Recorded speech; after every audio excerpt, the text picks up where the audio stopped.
Hello everybody and welcome to One Piece Chapter 1005 review. In the previous chapters, Oda decided to set up two silhouette cliffhangers, right? One for hybrid form Kaido, the other one for a mysterious figure helping the Scabbards. And so of course in this chapter, Oda decides that he's not going to reveal any of them. Because that's just how silhouette mysteries work in One Piece. We still have Rox and Emu in the corner there. They say hi. Anyway, we start off with Mr. Charlotte, Donut Man, Katakuri himself, and we can tell from the background that he's in the seducing woods, right, because of the shape of the trees, and so he's essentially sharing his merienda with some kittens and puppies. And the kitten in the middle kind of reminds me of Who's Who a bit, because it kind of looks like he's wearing a mask. Anyway, we start off on the third floor with Black Maria threatening Sanji, and it turns out that the girl that had the eye symbol in the previous chapter is a gifter. She's half Cayman. And I really do think that that girl not turning out to be Robin was kind of a missed opportunity, in a sense, because you don't really lose anything if you combine those two characters. Like, if that girl turned out to be Robin, I still think you achieve the same purpose narratively, because you give Robin a way to bypass the spider webs, because she's already there, and then you also give Robin the element of surprise, which makes for a very shocking entrance, which is obviously what Oda was going for in this chapter anyway. So yeah, it would have been cool if Robin had said something like, well, I saw a lot of people wearing this eye symbol on their head, so I kind of drew myself one on a piece of paper, stuck it to my forehead, and that's how I was able to infiltrate your group. Because I feel like her doing that would have highlighted how great of a spy she is. Anyway, Black Maria puts on these brass knuckles to begin beating Sanji up, which to me is a very clear indicator that she doesn't have armament hockey. Because if she did have armament hockey, why would she need the knuckles? It's kind of strange in a way, because we've seen that Ulti, for example, Ulti definitely has armament hockey, so it's kind of strange that Black Maria doesn't. However, I also think it's kind of fitting in a way, because the Straw Hats that she's up against, which are Robin and Brook, they don't have armament hockey either. So Black Maria starts beating Sanji up. I don't want to say that Oda hates Sanji. I just don't know if he likes him as much as he used to. And there's kind of like a gag there with Black Maria's subordinates, including Sarahebi, where the girls think that Sanji is never in a million years gonna ask Robin to come save him, right? Because he's so chivalrous. And in fact, Sanji actually does ask Robin to come save him. And it's not like a small little panel. Like, Oda deliberately drew that, to draw emphasis of him crying out for help. It kind of reminds me of the I Want to Live panel a little bit. So I don't know if Oda's making a reference, a callback to that moment where before, back in Enies Lobby, Robin had to depend on her friends. She had to trust her friends in order to be saved, in order to be rescued. But now it's the other way around, where Robin is the one being depended upon so that she can rescue Sanji. Anyhow, thanks to the characters with the eye symbol on their foreheads, Sanji's SOS message spreads throughout Onigashima, and we get these short bullet point panels of what everybody is up to. The first one being Drake and Apu. Apu seems like he's fully recovered. He's like bouncing and dancing there, sending out sound waves to his enemies. I think the guy that we see the back of is Hyogoro, right? Hyogoro got buff, like he went back to his old self. That's essentially Hyogoro of the Flower in his prime. Unfortunately for Hyogoro and Drake, they don't seem to be covering their ears as Apu is sending out these sound waves. Then again, I don't know if Drake would be able to cover his ears in that form. But yeah, Apu's internal explosions are coming. Shot of Chopper and Miyagi still working on the antidote. We get a shot of Heat, who got separated from Kid's crew, and it seems like he just got done spitting out some fire. And then of course we have Beppo, who still hasn't gone Sulong form. And I think one of the main motivators for Beppo to go Sulong could be if Law gets beaten up badly by hybrid form Kaido. Like, if Law sustains significant injuries against hybrid form Kaido, maybe that's what pushes Beppo over the edge and convinces him to go Sulong form. Then we go to Marco versus King, which I thought is great because in the previous chapter, King said, I'm kind of busy at the moment. I have my hands full, right? And so that pretty much confirms that him and Marco are pretty much around the same level, right? They have to take each other seriously. They are both first YCs, first Yonko Commanders, and at first I didn't understand who was doing the shooting shooting, like who was sending down those beams of circular light down at Marco. Like it reminded me so much of Kizaru's ability, but I think I figured it out. So every time we've seen King, we see that he has fire on his back, right? And so I think what he's doing is that he's using the fire on his back as ammo to fire down at Marco. And so that's why in that panel we don't see the flame activated on his back, because he's actually using the fire and sending it down. Now if you look at what Marco is doing, Marco is using a wing as a shield to protect himself from King's attack. And if you look at the other Marco panels that come up later, you can clearly see that Marco has lost a wing. So even though King lost the fire on his back, Marco has lost a wing. So these characters are pushing each other. This is not going to be an easy fight for either of them. Then we have Jinbei about to take a who's who saber-toothed tiger pounce on his armament hockeyed arm. And then we have Frankie versus Sasaki. And I think the panel makes it obvious who has the upper hand in this case. I mean, Frankie has been handling Sasaki so well. Last time we saw Sasaki, he got hit with the victory laser sword slash. So I really do think that Sasaki should really consider going hybrid form. Meanwhile, Nami deduces that Sanji must be up against a woman, once again reiterating the fact that these last two chapters have been full of callbacks to the Khalifa situation back in Enia's lobby. And then Usopp notices the cat, and he says that it's not the first time that he's noticed one of these spies. And so to me that gets me to think that maybe he used his keen observation haki to be able to detect that previously. In the previous chapter, Black Maria told Sanji that if he yelled out for Robin, crying out for help, that she would let him go afterwards. And so that was a lie. Robin's entrance gets a pretty cool looking double page spread, and she comes in there with Gigantesco Mano and just slaps Black Maria's face so hard that she actually makes her bleed out of the mouth. Robin then talks about how her devil fruit power allowed her to get inside the room. She also mentions her old school Baroque work days, and then she also makes a reference to her epithet or nickname. And so I think this chapter makes it obvious that Oda is sort of grouping these fights based on theme.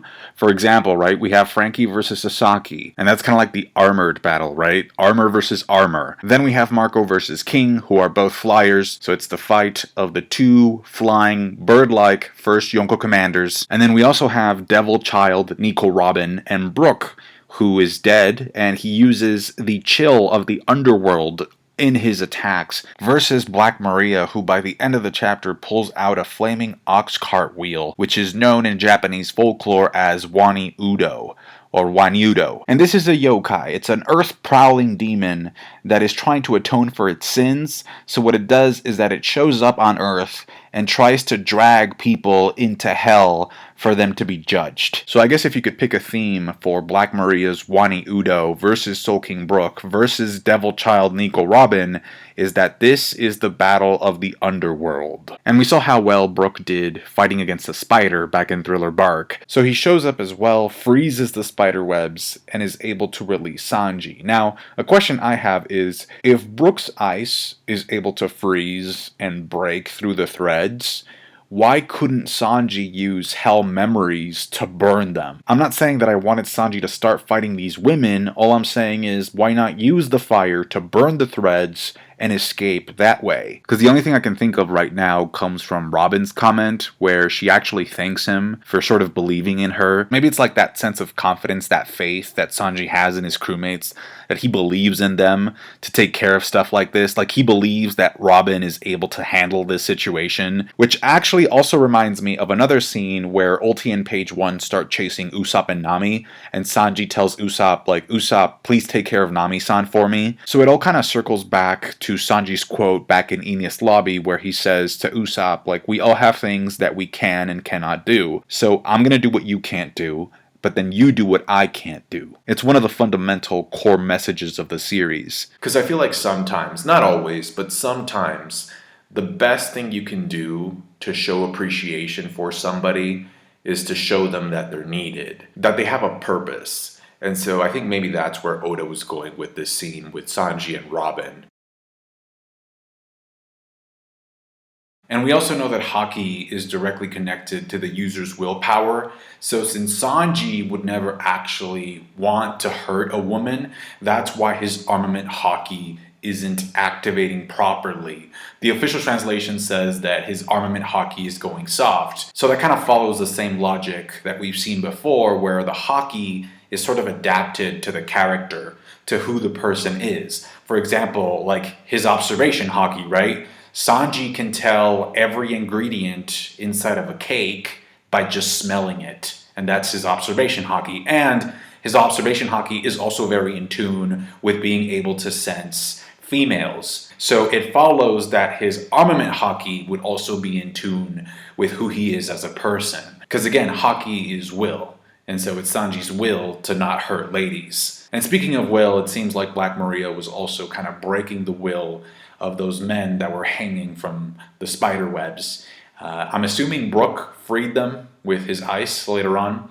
But then Sanji, before Sanji leaves, he says, like, for some strange reason, I can't see myself winning here. And so I wonder if he just meant because of the fact that, Black Maria is a girl, or if there's something else that he sensed inside of her or in that room that was more dangerous. Sanji then says that he's headed for the second floor because that's where Kinemon is, and he is warned about the icy, slippery floor that Brook left behind, but he's too busy paying attention to Robin to notice, so he slips on the ice anyway and crashes in the distance. Now, I already talked about how Queen should also be on the second floor, and we talked about themes, right? Like how Oda's kind of grouping people by themes in terms of their matchups. And there's really not a stronger thematic matchup in this arc for Sanji than Queen. Now, Queen has been noticeably absent recently in the story, which to me that's Oda's way of sort of saving Queen for a surprise appearance. Like, it's almost too obvious that Oda wants us to forget about Queen so that we're surprised when he finally shows up again. However, in this chapter, Oda throws a curveball because we find out that Jack is headed in the exact same direction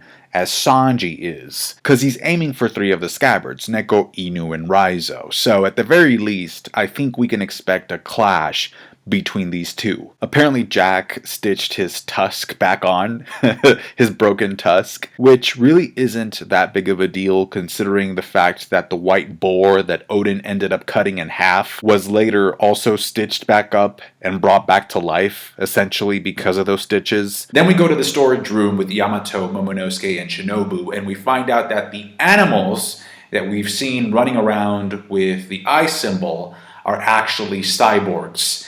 Yamato reveals them to be so, and then the little mouse that they find that actually has smoke coming out of it. So I'm assuming they actually broke it, like they actually squished it, and that's why it's smoking. Now, according to what Yamato says, if I'm interpreting it correctly, Yamato says that only the animals are mechanical, and that what they're seeing actually gets sent back to some of the human Maris or Maris or whatever you want to call them. So there are mechanical cyborg spies, which are the animals, and then there are human spies like Bao Huang and the Cayman lady that we saw. Because as far as we know that like objects, like Vegapunk discovered a way in which like objects could eat devil fruits, but we don't know if like cyborgs or machines can actually eat smiley devil fruits, which is what Bao Huang and the Cayman lady in the beginning of the chapter have, right? Those are smileys. They're not actual devil fruits. So it seems like only the animals are the cyborgs,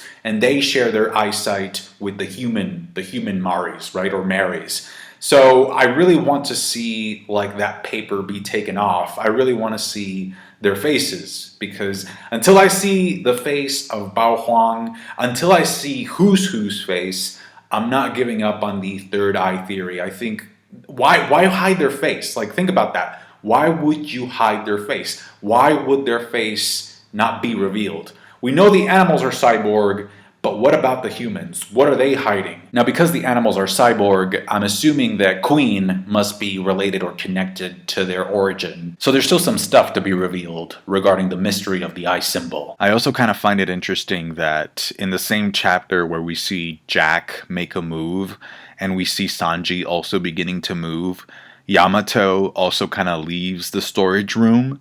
And so if Oda wants Yamato to move, it's obviously because he wants Yamato to run into somebody. And one of the things that Yamato needs, especially if she's going to end up leaving Wano with the rest of the crew, is that she needs to be acquainted with more Straw Hats. She needs to meet more of them. Because so far, if I remember correctly, Yamato has only met Luffy and Frankie. And so with that in mind, the scene where Yamato tells Momonosuke to jump into her clothes, I think that's actually set up for something else. So the whole thing about Momonosuke being like a little pervert is a gag that Oda has used in the past, right? And so in order for that gag to really pay off, somebody has to react to it. I don't think it's enough for us, the readers, to just know that Momonosuke is currently hiding inside Yamato's shirt. And so the last time that Oda used that gag with Momonosuke, the last time that we saw Momonosuke use his age and the fact that he's still a child to his advantage like that, was back between Punk Hazard and Dressrosa, before the beginning of Dressrosa. He was using that to sort of perv on Nami and Robin. And the characters that reacted to that gag were Kinemon, Brook, and Sanji. So kind of like, the characters that also have like a perverted side to them, right? And so right now, Kinemon is out of commission, right? He's pretty much defeated. He's kind of messed up. So I don't think he's going to be reacting to that gag. I don't think he'll be available for that reaction. So the only two options that are left are Sanji and Brook, because I don't think the rest of the Straw Hats would care about that specifically. I think the ones who would react to that situation would be Brook and Sanji. So I do think that in order for that Momonosuke gag to pay off, Yamato has to run into either Sanji or Brook. And so if Yamato is going to run into Sanji, that would also kind of leave Yamato near the same area where Jack is, right? And so again, I said this last time, but I'll say it again. My ideal situation would be Yamato versus Jack, Sanji versus Queen. And Jack says something interesting in this chapter. He basically tells Black Maria, mortally wounded or not, the Scabbards are not so weak that the Toby Robo could manage to kill them. Does he mean all of them together? Like all the Scabbards, all the 9 red Scabbards versus all of the Toby Robo? Or does he mean individually? Just one of the Scabbards versus one Toby Robo. I mean, I can kind of see where Jack is coming from with that comment, but for example, right, if it's Raizo versus Who's Who, I mean, I'm betting on Who's Who, especially if like Raizo is mortally wounded and Who's Who is at full. So I guess it just depends on which Scabbard gets to fight which Toby Robo, because like some of the Scabbards, if not all of them, have Rio. And in this chapter, Black Maria has to use some knuckles to be able to hurt Sanji. So, she may not have armament hockey. So if it's like Kawamatsu or Sulong form Nekomamushi versus Black Maria, then yeah, I'm betting on the Scabbards. But if it's like, well, actually, didn't Denjiro was able to like chain up Sasaki, right? So, Jack may have a point in that comment, but Black Maria doesn't like that comment, and I can see her side as well. She actually considers it an insult. Also, is Jack still including Drake in the Toby Robo as well, or does he just mean the 5 that are left? Ulti, Page 1, Black Maria, Sasaki, and Who's Who versus the 9 red Scabbards. Because if that's the case, it would be 5 versus 9, and 9 are mortally wounded. So it's tough. So I just read the official Spanish translation, and I'm just going to read it to you in English, just so that you have another version of what Jack said to Black Maria. I think this version makes a little bit more sense. So Jack says, despite the fact that the Scabbards are on the brink of death, they are not so weak that one of the Toby Robo could manage to kill them. So it's one of the Toby Robo. So yeah, 1 versus 9, even if the 9 are mortally wounded, it still kind of makes sense why Jack would say that. So it's one Toby Robo. In this case, the one Toby Robo is Black Maria, who, again, we don't even know if she has armament hockey versus the mortally wounded 9 red Scabbards. That makes more sense that Jack would say that. Well, and then there's also the mysterious 10th figure in that room as well. Also, Brook kind of makes a comment in this chapter where he says something like, "Oh, this is going to be a cool fight for me," or "This is going to be a good fight for me matchup wise," or something like that, because he's confident because he was able to freeze the spider web so easily, right? Like he just froze the threads. But by the end of the chapter, we actually see two things that might make this fight a little bit more complicated for Brook than he initially thought. The first one is that Black Maria's Wani Udo has fire on it, right? And we also talked about how Wani Udo drags people to hell to be judged, right? So the fire that you see around the wheel, that's essentially hell fire.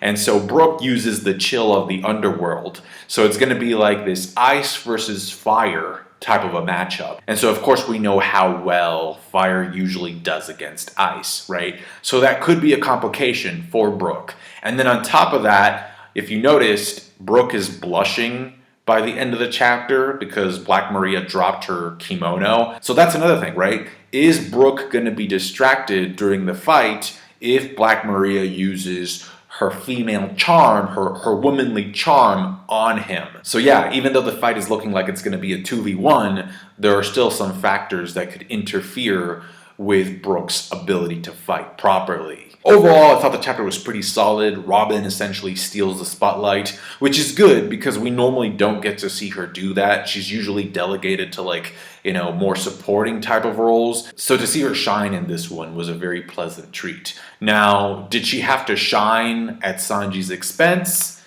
Probably not, but that's just how Oda does things sometimes with Sanji. And it's also not like Sanji's not going to get his moment to shine. He will. Everybody is going to get their moment in the spotlight, I think. It's just that I think Sanji has been beaten up more consistently, especially post-time skip than a lot of other characters have. So you do kind of think about, what are Oda's intentions? No matter how your heart is grieving, if you keep on believing, the Commander fight will come true. So yeah, that's pretty much going to do it for me today, guys. Thank you so much for watching. If you appreciated the video / some of the points that I made, you know what to do. Take care, and I will catch you guys next time. Bye.